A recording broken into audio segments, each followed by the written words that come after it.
Welcome home to St. Anne's.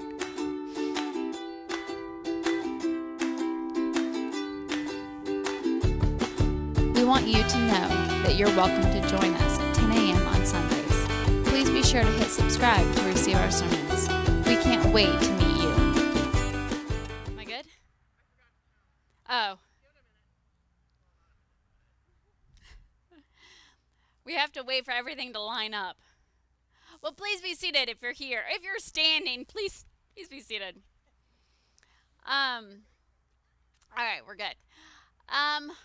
Gospel today. There are a few things going on. First, just based on our first reading, how do you all feel about starting a commune? Who's in? The St. Anne's commune. It's going to be great. We're going to hold everything in collective, and I'll let you know what you can have.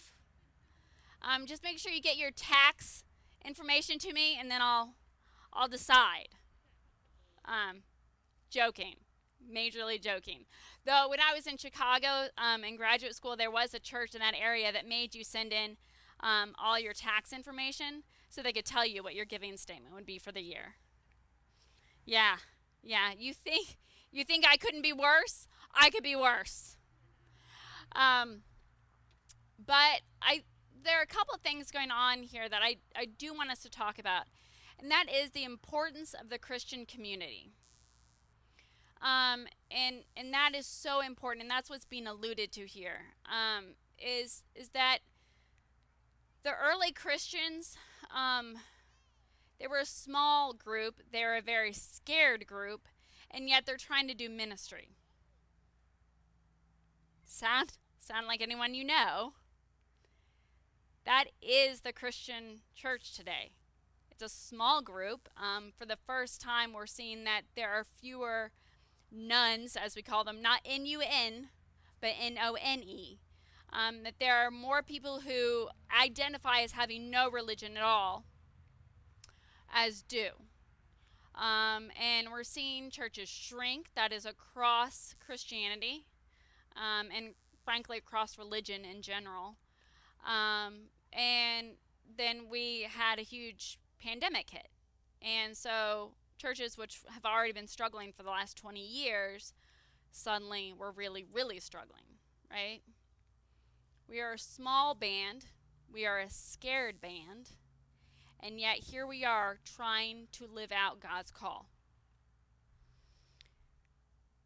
And that seems like a very real thing. And I think it would be stupid of me not to acknowledge the very real thing that is. And I know you guys are used to me being kind of the cheerleader and the very optimistic person.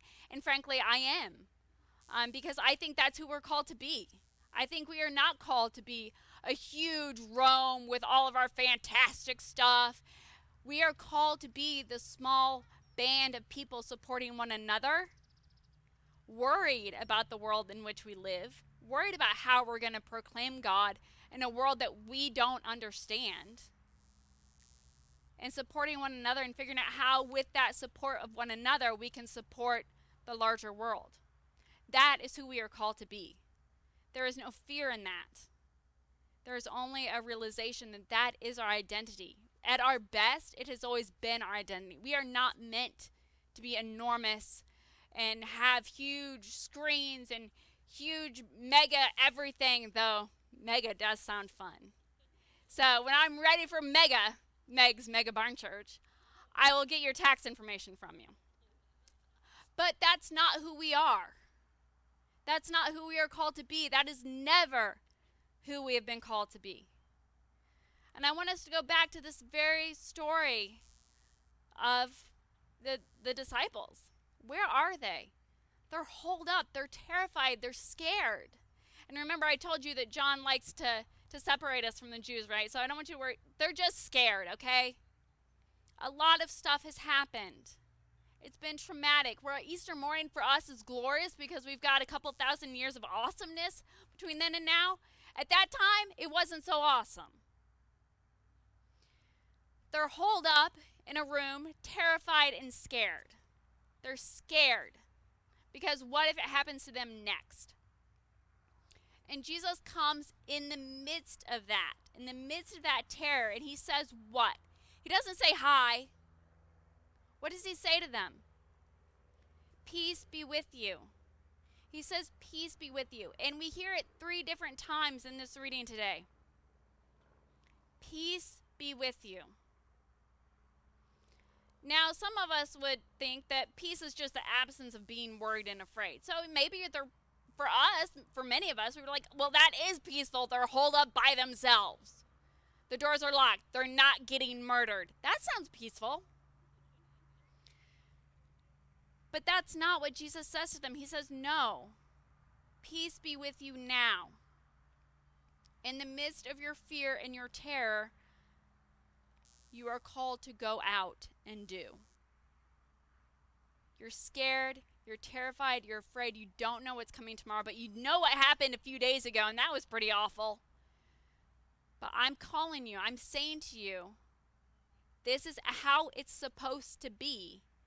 Get out, go out, and do.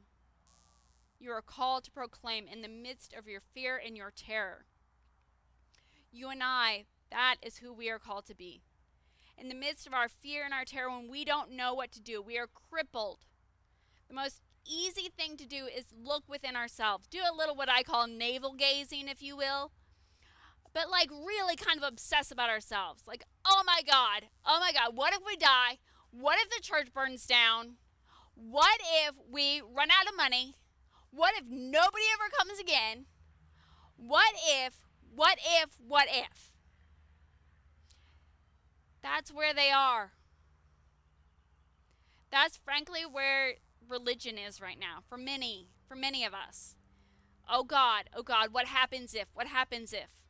You want to know what happens if? God shows up, kicks us in the pants and says, peace be with you, get up and get out.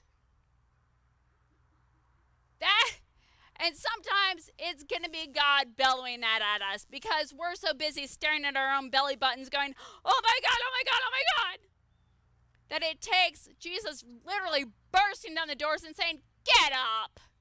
Come on. If I can be crucified, you can get out of this room and go proclaim the gospel. And folks, that's what you and I need to hear on a pretty regular basis. If God can be crucified, we can proclaim him.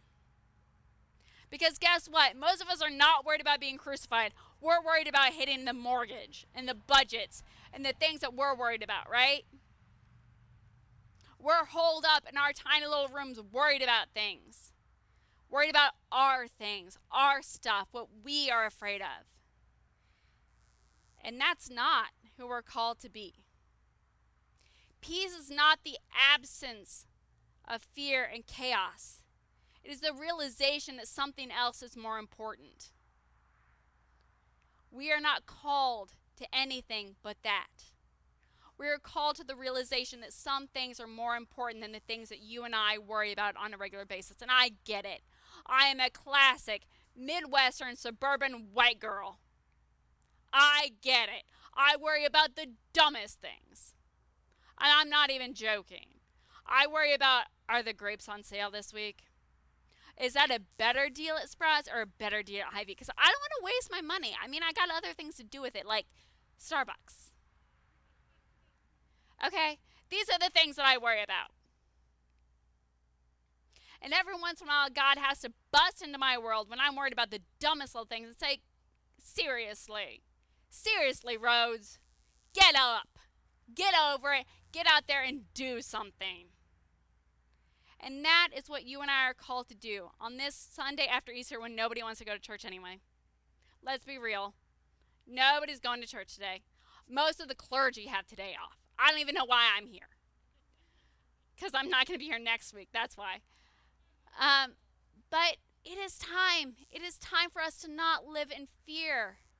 To be holed up worrying about budgets and stupid stuff that God didn't die for.